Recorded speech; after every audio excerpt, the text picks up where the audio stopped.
الحمد لله نحمده ونستعينه ونستغفره ونؤمن به ونتوكل عليه ونعوذ بالله من شرور أنفسنا ومن سيئات أعمالنا. من يهده الله فلا مضل له ومن يضلله فلا هادي له. ونشهد أن لا إله إلا الله وحده لا شريك له ونشهد أن سيدنا ونبينا محمدًا عبده ورسوله صلى الله عليه وسلم. اما بعد، حضرت انس رضی اللہ تعالیٰ عنہ کہتے ہیں کہ ایک مرتبہ رمضان المبارک کا مہینہ آیا تو حضور صلی اللہ علیہ وسلم نے فرمایا کہ تمہارے اوپر ایک مہینہ آیا ہے جس میں ایک رات ہے جو 1000 مہینوں سے افضل ہے. جو شخص اس رات سے محروم رہ گیا گویا ساری ہی خیر سے محروم رہ گیا، اور اس کی بھلائی سے محروم نہیں رہتا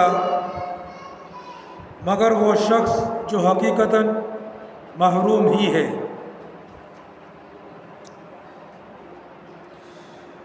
حضرت انس رضی اللہ تعالیٰ عنہ سے روایت ہے کہ رسول اللہ صلی اللہ علیہ وسلم نے ارشاد فرمایا کہ شب قدر میں جبریل علیہ السلام فرشتوں کی ایک جماعت کے ساتھ آتے ہیں اور اس شخص کے لیے جو کھڑے یا بیٹھے اللہ کا ذکر کر رہا ہے دعائے رحمت کرتے ہیں. اور جب عید الفطر کا دن ہوتا ہے تو حق تعالیٰ اپنے فرشتوں کے سامنے بندوں کی عبادت پر فخر فرماتے ہیں اور ان سے دریافت فرماتے ہیں کہ اے فرشتوں، اس مزدور کا جو اپنی خدمت پوری ادا کر دے کیا بدلہ ہے؟ وہ عرض کرتے ہیں کہ اے ہمارے رب، اس کا بدلہ یہی ہے کہ اس کی اجرت پوری دے دی جائے. تو ارشاد ہوتا ہے کہ فرشتوں، میرے غلاموں نے اور باندیوں نے میرے فریضے کو پورا کر دیا. پھر دعا کے ساتھ چلاتے ہوئے نکلے ہیں، میری عزت کی قسم، میرے جلال کی قسم، میری بخشش کی قسم، میری علو شان کی قسم، میرے بلندی مرتبہ کی قسم، میں ان لوگوں کی دعا ضرور قبول کروں گا. پھر ان لوگوں کو خطاب فرما کر ارشاد ہوتا ہے کہ جاؤ، تمہارے گناہ معاف کر دیے ہیں اور تمہاری برائیوں کو نیکیوں سے بدل دیا ہے. پس یہ لوگ عیدگاہ سے ایسے حال میں لوٹتے ہیں کہ ان کے گناہ معاف ہو چکے ہوتے ہیں. پہلی حدیث کو ابن ماجہ نے نقل کیا ہے اور مشکات میں اس حدیث کے اندر حضور پاک صلی اللہ علیہ وسلم ارشاد فرماتے ہیں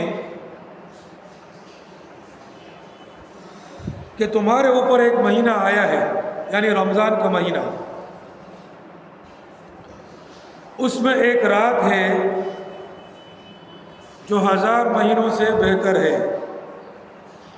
یہ قرآن شریف میں ہے، لیلۃ القدر خیر من الف شہر،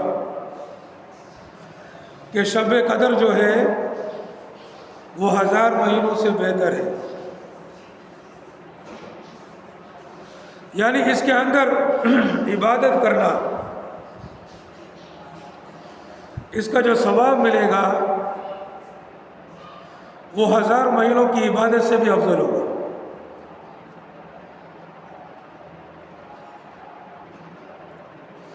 اور بعض روایت میں آتا ہے کہ حضور پاک صلی اللہ علیہ وسلم نے پچھلی امتوں کا ذکر فرمایا۔ نبی اکرم صلی اللہ علیہ وسلم نے بنی اسرائیل کے ایک شخص کا ذکر فرمایا کہ 1000 مہینے تک اللہ کے راستے میں جہاد کیا۔ صحابہ کو اس پر رشک آیا تو اللہ پاک نے اس کی تلافی کے لیے اس رات کا نزول فرمایا۔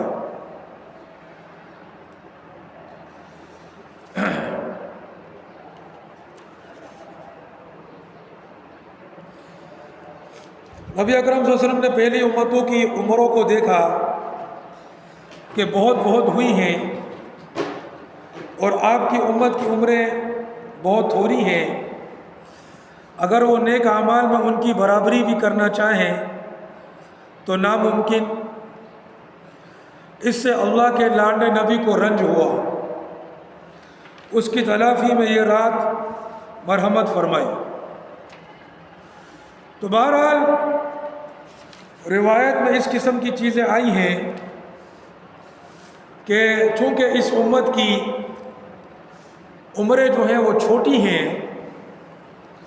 اور پہلی جو امتیں ہوتی تھیں ان کی عمریں بڑی ہوتی تھیں، وہ لمبا عرصہ زندگی گزارتے تھے، تو ان میں سے جو نیک لوگ تھے وہ لمبا عرصہ لمبی عمر ان کو ملتی، تو لمبی عمریں اللہ کی اطاعت میں، اس کی فرما برداری میں، اس کی عبادت میں گزارتے۔ اور بنی اسرائیل کا یہ شخص 1000 مہینے تک اس نے اللہ کے راستے میں جہاد کیا، 1000 مہینے۔ تو جہاد تو بہت بڑی چیز ہے، صحابہ کرام نے اپنی زندگیاں جہاد میں گزاری۔ ہم لوگوں نے کبھی جہاد کیا ہے؟ تو اگر لوگوں سے پوچھا جائے، اور ان لوگوں کو چھوڑو جو مسجد سے باہر ہے، جو مسجد کے اندر ہے، میں ان کی بات کر رہا ہوں۔ شہر کے اندر چلے جاؤ کسی بڑی مسجد کے اندر، جہاں پر جمعہ کی نماز میں صفوں کی صفوں بھری ہوئی ہوں، 500,000 لوگ نماز پڑھنے کے لیے آئے ہوں، ان میں سے ہر ایک سے پوچھو کہ کبھی جہاد کیا ہے، تو جواب جو ہے وہ شاید سب کا نفی میں ہوگا، کسی نے جہاد نہیں کیا۔ اور جہاد کو اللہ پاک نے ہم پر فرض کیا، کتب علیکم القتال، قتال تم پر فرض کیا گیا۔ وقاتلوہم حتی لا تکون فتنہ ویکون الدین کلہ للہ، اور ان سے لڑو یہاں تک کہ فتنہ ختم ہو جائے اور دین سارا کا سارا اللہ کے لیے ہو جائے۔ فرما برداری، دین، نظام، قانون اللہ کے لیے ہو جائے۔ تو جب تک یہ نہیں ہوتا، پوری دنیا کے اندر، پورے عالم کے اندر تم کو قتال کرنا ہے، تم کو جنگ کرنا ہے، تم کو لڑنا ہے۔ لیکن مسلمانوں نے اس کام کو چھوڑ دیا اور اللہ پاک نے ان کو ذلیل و رسوا کر دیا۔ تو 1000 مہینے تک اس نے جہاد کیا، صحابہ کرام کو اس پر رشک آیا۔ صحابہ کرام تو جہاد کرتے تھے، لیکن 1000 مہینے تک جہاد کرنا اس کے لیے بڑی لمبی عمر چاہیے، اس کے لیے لمبی عمر چاہیے، اور اس امت کی عمریں چھوٹی ہیں۔ تو اللہ پاک نے شب قدر کو مرحمت فرمایا۔ شب قدر اگر جہاد میں گزر جائے تو گویا 1000 مہینے سے زیادہ جہاد کیا۔ شب قدر جو ہے اگر جہاد میں گزر جائے، اللہ کے راستے میں لڑنے میں گزر جائے، تو 1000 مہینے سے زیادہ اس نے جہاد کر لیا۔ اور کتنا زیادہ اس کی کوئی ہمیں پتہ نہیں، اللہ پاک کہاں تک لے جائے۔ تو شب قدر کے اندر عبادت کرنا 1000 مہینوں کی عبادت سے بہتر ہے۔ اگر شب قدر میں 2 رکعت نماز پڑھی تو گویا 1000 مہینوں تک 2 رکعت نماز پڑھی، 1000 مہینوں سے زیادہ، یا ہو سکتا ہے مطلب یہ ہو کہ 1000 مہینوں کی جو راتیں ہیں ان تمام راتوں میں 2 رکعت پڑھی، اس سے زیادہ پڑھی۔ تو رمضان کا مہینہ جاری ہے اور اسی کے اندر وہ شب قدر جو ہے وہ موجود ہے۔ گزر گئی تو اللہ کو پتہ ہے، آئے گی تو اللہ کو پتہ ہے۔ اور ایک حدیث میں ہے کہ اسے رمضان کی آخری طاق راتوں میں تلاش کرو، 21ویں، 23ویں، 27ویں، 25ویں، 27ویں اور 29ویں۔ اور ایک حدیث میں یہ بھی ہے کہ رمضان کی آخری رات میں بھی تلاش کرو، یعنی اگر 30 روزے ہو جاتے ہیں تو 30ویں رات میں بھی اس کو تلاش کرو۔ تو یہ 5-6 راتیں ہیں، اور اگر ابھی 2 راتیں تو گزر بھی چکی ہیں، 21ویں بھی گزر گئی، 23ویں بھی گزر گئی،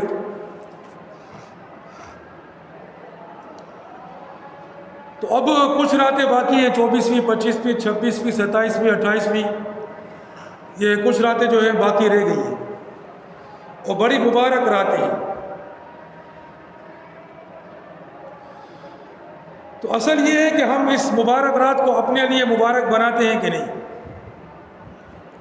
اصل یہ ہے، رات تو مبارک ہے مگر ہم اپنے لیے اس کو مبارک بناتے ہیں کہ نہیں، سوال یہ ہے۔ اس رات سے ہم فائدہ اٹھاتے ہیں یا نہیں، سوال یہ ہے۔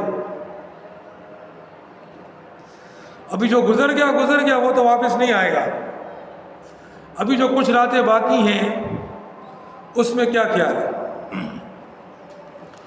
اور دوسری حدیث جو میں نے پڑھی تھی وہ بیہقی نے نقل کی ہے شعب الایمان میں، کہ جب شب قدر ہوتی ہے تو جبریل علیہ السلام فرشتوں کی ایک جماعت کے ساتھ نازل ہوتے ہیں۔ قرآن میں بھی ہے تنزل الملائکۃ،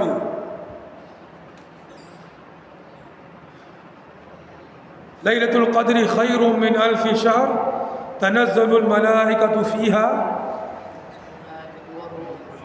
تنزل الملائکۃ والروح فیہا، تنزل الملائکۃ والروح فیہا، کہ فرشتے اس کے اندر نازل ہوتے ہیں، اور الروح یہاں پر الروح سے مراد غالباً جبریل علیہ السلام۔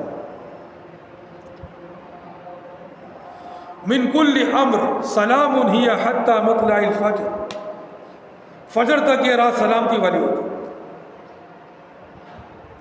تو فرشتوں کی ایک جماعت میں نازل ہوتے ہیں، اور وہ تمام بندے جو اللہ کی یاد میں مشغول ہیں، اللہ کی عبادت میں مشغول ہیں، چاہے کھڑے ہوں چاہے بیٹھے ہوں۔ یہ بھی ضروری نہیں کہ کھڑے ہو کر اللہ کی یاد کر لیں، اگر بیٹھے بیٹھے بھی کر رہے ہیں تو فرشتے ان کے لیے دعائے رحمت کرتے ہیں۔ اور جب عید کا دن ہوتا ہے تو اللہ پاک فرشتوں پر فخر فرماتے ہیں اور فرشتوں سے پوچھتے ہیں کہ مزدور کو کیا اجر دیا جائے۔ فرشتے کہتے ہیں کہ ان کو پورا اجر دیا جائے، اور پھر اللہ پاک جو ہے وہ قسم کھاتے ہیں۔ اللہ پاک فرماتے ہیں کہ میرے بندے اور میری بندیاں انہوں نے اپنے فریضے کو پورا کیا، اب وہ نکلے ہیں اور دعا کے لیے دعا کے ساتھ چلاتے ہوئے نکلے ہیں، میری عزت کی، میرے جلال کی، میرے کرم کی اور میری بلندی کی، میری بلندی شان کی قسم، میں ان کی دعا پوری کروں گا۔ واپس لوٹ جاؤ، تم کو میں نے بخش دیا، تمہاری برائیوں کو نیکیوں سے بدل دیا، تو وہ لوٹتے ہیں اور ان کی مغفرت ہو جاتی ہے۔ تو یہ سب عید الفطر کے دن ہوتا ہے، یعنی رمضان کے اندر جو محنت کی ہے اس کا صلہ اس کو عطا کیا جاتا ہے۔ اب سوال یہ ہے کہ محنت کر رہے ہیں کہ نہیں کر رہے، عبادات میں ہم لوگ لگے ہوئے ہیں کہ نہیں لگے ہوئے۔ پہلی بات تو رمضان کا روزہ فرض روزہ ہے، کتب علیکم الصیام، تم پر روزہ فرض کیا گیا۔ فمن شہد منکم الشہر فلیصم، جو تم سے رمضان کے مہینے کو پائے وہ اس کے روزے رکھے۔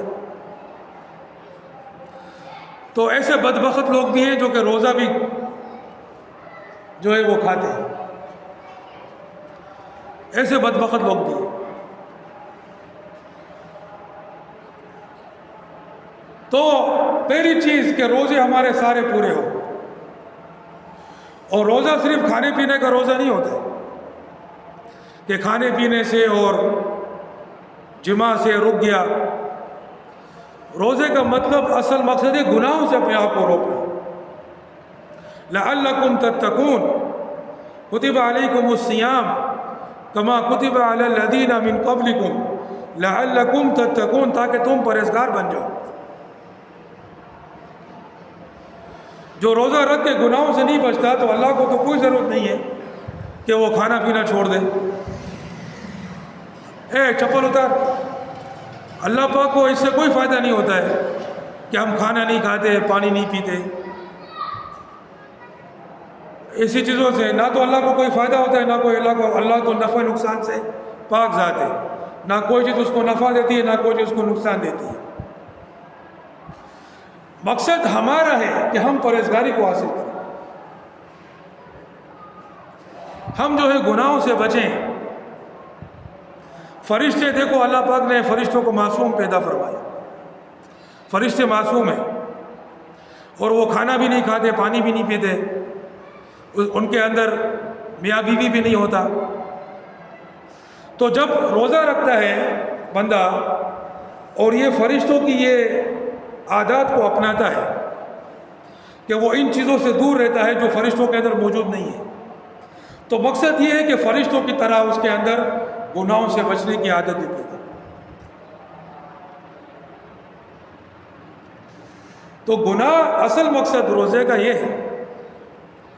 تو بعض تو ایسے بدبخت لوگ بھی ہیں جو روزہ رکھتے ہی نہیں ہیں، اور بعض رکھتے ہیں مگر ان کا روزہ صرف کھانے پینے کا روزہ ہوتا ہے کہ کھانے پینے سے بچ گئے اور میاں بیوی سے تعلقات سے بچ گئے، بس باقی ہر چیز گناہوں میں لگے ہوئے ہیں،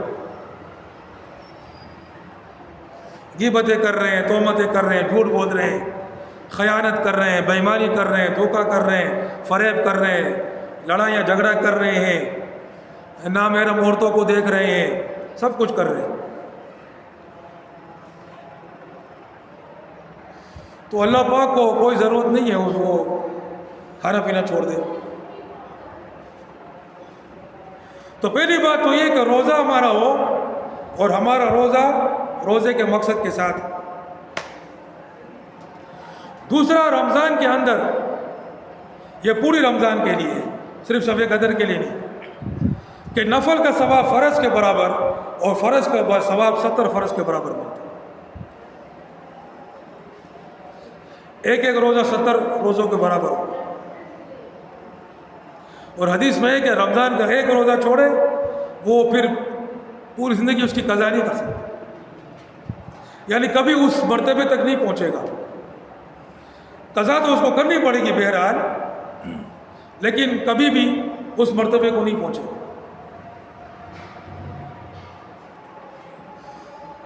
اور 5 وقت کی نماز کی پابندی یہ صرف رمضان کے لیے نہیں ہے، یہ پوری زندگی کے لیے۔ اور رمضان میں ایک نماز 70 نماز کے برابر ہو، اور پھر سنتیں اور نوافل جن کا ثواب فرض کے برابر ہو جائے گا۔ اور پھر رمضان کی راتوں کے اندر قیام کرنا، یہ صرف شب قدر کے لیے نہیں ہے، یہ پوری رمضان کے لیے۔ من قام رمضان ایمانا و احتسابا غفر له ما تقدم من ذنبه، جو رمضان میں قیام کرتا ہے ایمان کے ساتھ اور ثواب کی نیت سے، اس کا مقصد کچھ اور نہیں ہے، اس کا مقصد دکھلاوا نہیں ہے، ریاکاری نہیں ہے، اس کا مقصد پیسے نہیں ہے، اس کا مقصد کھول کے واپس آ بھی لے اسے،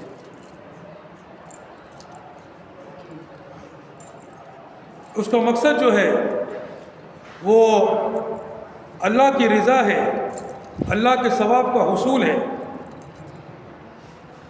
تو اس کے پچھلے گناہ معاف کر دیے جاتے ہیں حدیث میں۔ یہاں پر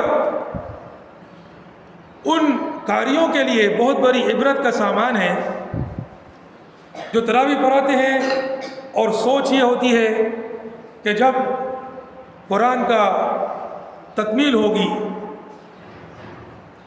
تو جوڑا ملے گا، مٹھائی ملے گی، بخشش ملے گی، یہ ساری چیزیں ملیں گی۔ ان کی نیت اور سوچ کے اندر یہ ہوتا ہے، تو ان کی تراویح پھر بیکار ہو جاتی ہے۔ مقصد ایمان اور احتساب ہو، کہ ایمان اور اللہ کے ثواب کی امید، اللہ کی رضا، اور کوئی مقصد نہ ہو۔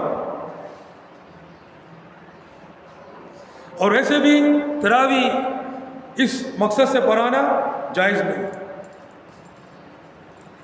جائز نہیں۔ لیکن آج کل ایسا ماحول بنا دیا ہے کہ اب قاریوں کے دل دماغ میں یہی چیز ہوتی ہے۔ اور پھر دوسری بات، وہ قاری تراویح اس طرح پڑھتا ہے جیسے کوئی کتا اس کے پیچھے بھاگ رہا ہے۔ قرآن کریم سمجھ میں ہی نہیں آتا ہے کیا پڑھ رہا ہے، نہ اس کو سمجھ میں آتا ہے نہیں پیچھے والے کو سمجھ۔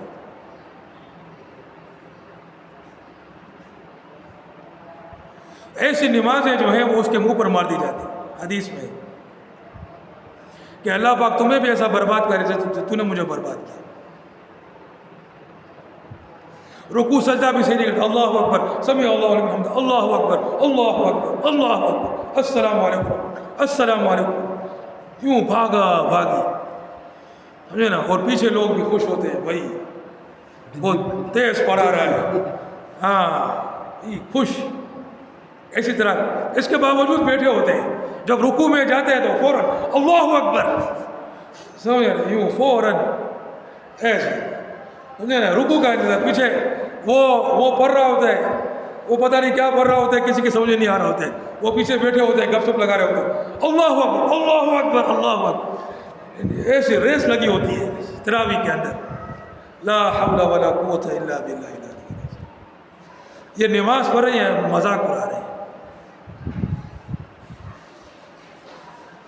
نماز پڑھ رہے ہیں مذاق۔ تو جب حافظ کی یہ نیت ہی نہیں ہوگی کہ مجھے کچھ چاہیے ہی نہیں، میرا اجر تو اللہ کی طرف سے، تو پھر وہ کسی کی پرواہ نہیں کرے گا، پھر وہ سکون کے ساتھ بھی تراویح پڑھائے گا، چاہے کسی کو پیچھے پڑھنی ہے نہیں پڑھنی ہے وہ جانے، سمجھے نا۔ تم مجھے آگے کرو گے، میں اس طرح نماز پڑھاؤں گا آرام سے سکون کے ساتھ، جس طرح نماز پڑھنی چاہیے۔ مجھے کچھ بھی نہیں چاہیے تم لوگوں سے۔ انبیاء کرام کیا کہتے تھے؟ وما اسألکم علیہ من اجر، ہم تم سے کوئی اجر نہیں مانگتے، ان اجری الا علی رب العالمین، ہمارا اجر تو رب العالمین، ہماری ساری قربانی، ہماری ساری محنت جو ہم کر رہے ہیں تمہیں جہنم سے بچانے کے لیے، تمہاری فلاح و بہبود کے لیے، ہم تم سے کوئی چیز اس کے بدلے میں نہیں مانگتے۔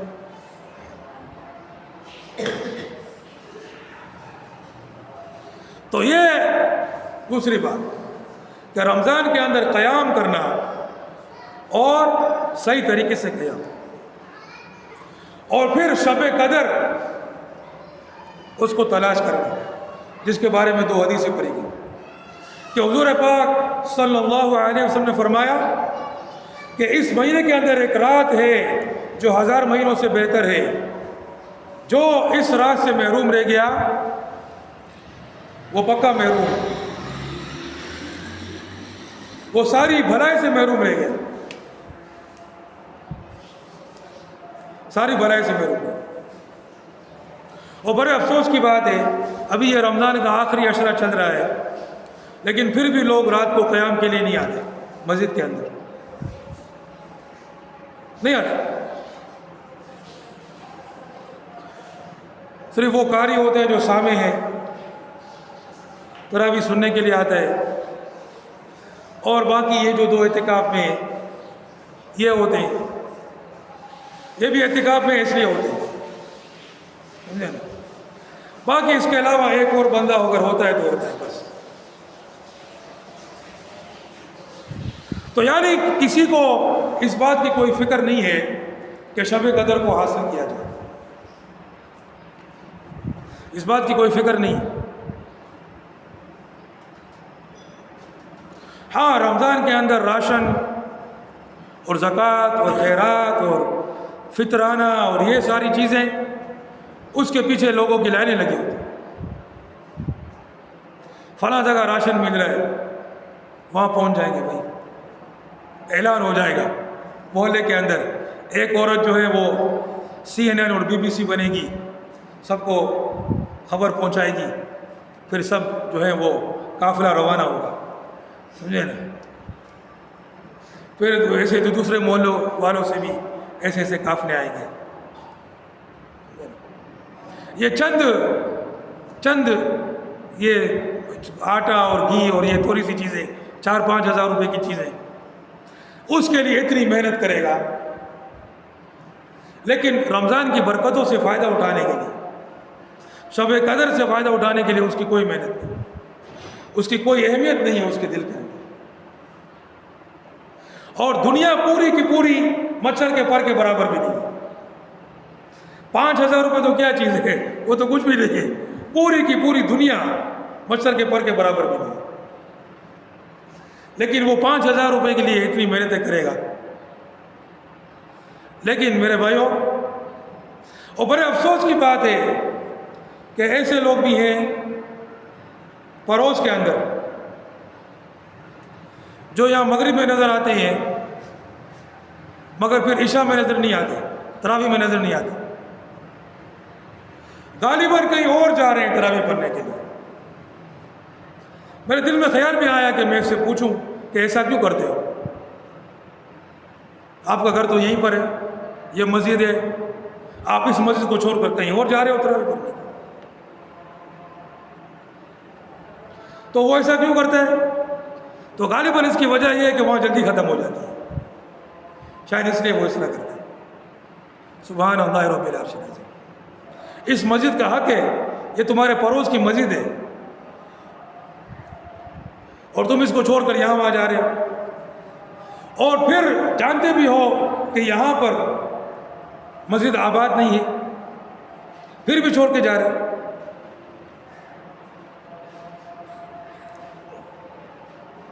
مجھے کسی نے بتایا کہ آپ ماشاءاللہ تراویح پڑھتے ہو، بہت بہترین انداز کے ساتھ پڑھتے ہو، یہاں وہاں جو تراویح چل رہی ہیں آج کل وہ کچھ سمجھ میں نہیں آتا کیا پڑھ رہے ہیں کیا کر رہے ہیں۔ اب میں تو ظاہر ہے الحمدللہ برسوں سے تراویح پڑھا رہا ہوں، تراویح تو مجھے تو موقع ہی نہیں ملتا کہ میں کسی مسجد میں جا کر دیکھوں وہاں پر کس طرح پڑھ رہے ہیں تراویح، سمجھے نا؟ اپنی مسجد میں ہوتا ہوں الحمدللہ رب العالمین۔ میں نے پوچھا کیا صحیح نہیں پڑھا تھا؟ بولتے نہیں، اب پتہ نہیں، اللہ بہتر جانتا ہے کون صحیح پڑھاتا ہے کون صحیح نہیں پڑھاتا ہے۔ تو میرے بھائیوں، یہ شب قدر اب یہ 23 راتیں گزر چکی ہیں، اب یہ کچھ راتیں باقی ہیں، اور حدیث میں ہے کہ جس نے رمضان کا مہینہ پایا اور اس نے اپنی بخشش نہیں کروائی تو ایسا آدمی جو ہے وہ اللہ کی رحمت سے دور ہو جائے، یعنی تباہ و برباد ہلاک ہو جائے۔ یہ جبریل امین علیہ السلام کی بد دعا ہے، اور اس پر حضور پاک صلی اللہ علیہ وسلم نے آمین کہا ہے۔ تو اب یہ تھوڑی سی راتیں باقی ہیں، ذرا سوچو بھائی تم کو اپنے آپ کو بخشوانا ہے کیا کریں؟ ہو سکتا ہے شب قدر ابھی باقی ہو، ان راتوں میں آ جائے۔ اگر ان تمام راتوں کے اندر تم عبادت کر لو، اگر کچھ نہیں تو یہاں پر آ کر تراویح پڑھ لو 20 رکعت، تو بھی بہت کچھ حاصل ہو جائے۔ ہاں، 1000 مہینوں سے بہتر ہے۔ تو گویا 1000 مہینے سے زیادہ تم نے 20 رکعتیں رات کو پڑھی، خود سوچو۔ ہاں، کیا ہے؟ تو اس کے لیے محنت کرو۔ رمضان کے اندر جو محنت ہوگی، پھر عید الفطر کے دن اللہ پاک اس کا صلہ دے۔ اللہ پاک فرشتوں سے پوچھے گا کہ مزدور کی اجرت کیا دی جائے؟ فرشتے کہیں گے ان کی اجرت پوری دی جائے۔ یہاں پر اگر مزدور سویا ہوا ہوگا، یا وہ جو ہے بھاگم بھاگی کر رہا ہوگا، یا وہ جھوٹ میں لگا ہوگا، خیانت میں لگا ہوگا، دھوکے میں لگا ہوگا، بے ایمانی میں لگا ہوگا، سونے میں لگا ہوگا، غفلت میں لگا ہوگا، تو پھر اس کو کیا ملے گا؟ پھر وہ اس بد دعا کا شکار ہو جائے گا جو جبریل امین نے کی ہے۔ اس بد دعا کا وہ شکار ہو جائے، سمجھے؟ تو ابھی محنت کرو انشاءاللہ العزیز۔ اور کوئی بھی یار، حقیقت میں ایسے بندے کو جانتا ہوں جس کا وزن 125 کلو ہے، تقریباً 125 کلو اس کا وزن ہے، 20 رکعت کھڑے ہو کے نماز پڑھتا ہے، اور ایسا پڑھتا ہے کہ تم بولو گے ماشاءاللہ، سمجھے نا؟ 125، اس نے تمام لوگوں کے عذر ختم کر دیے، سمجھے؟ لوگ بولتے ہیں ہمارے پاؤں میں درد ہو رہا ہے، ہمارا وہ 125 کلو وزن والا آدمی، 125 کلو کوئی کم نہیں ہوتا، سمجھے؟ یہ بہت زیادہ وزن ہے، سمجھے نا؟ کھڑا ہوتا ہے ماشاءاللہ، اللہ کی توفیق سے ہے نا۔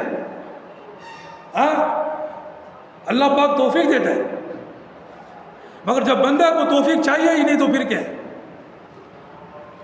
اسی بندے کا ایکسیڈنٹ ہوا تھا رمضان کے مہینے میں، بنارس کے پل کے اوپر اس کا ایکسیڈنٹ ہوا، خطرناک ایکسیڈنٹ ہوا، مگر اللہ پاک نے بچایا، اس کو ٹانکے آئے پاؤں کے اندر، رمضان کا مہینہ تھا، وہ شہر سے یہاں پر آتا تھا، اس علاقے کے اندر روزانہ رات کو 20 رکعت تراویح کھڑے ہو کے پڑھاتا تھا، اس کے پاؤں پہ ٹانکے لگے ہوئے تھے، سمجھے؟ یہاں پر تو کوئی موچ آتی ہے تو فرض نماز بیٹھ کے پڑھتے ہیں، کیا لگا رکھا ہے یار خدا کے بندو؟ اور یوں بولیں گے بھائی او ماشاءاللہ میں تو علاقے کے اندر میں نے سب کو جو ہے آرم ریسلنگ میں ہرا دیا ہے، اور میں ایسا ہوں، اور میں ایسا ہوں، میں ویسا، ایسے ہی بڑھ کے مارتے ہیں یار۔ اور نماز کے ٹائم پر وہ بس تھوڑا سا درد ہوتا ہے اور چلو بھائی اللہ اکبر، پالتی مار کے بیٹھا ہو، کیا ہو گیا بھیا؟ خدا کے بندے۔ اور یہی بندہ، اس کا گھٹنے کا آپریشن ہوا تھا، اس نے ایک نماز بیٹھ کے نہیں پڑھی، فرض نماز۔ یہی بندہ، اس کا ایک اور جگہ بھی آپریشن ہوا تھا، اس نے اس وقت بھی کوئی فرض نماز بیٹھ کے نہیں پڑھی۔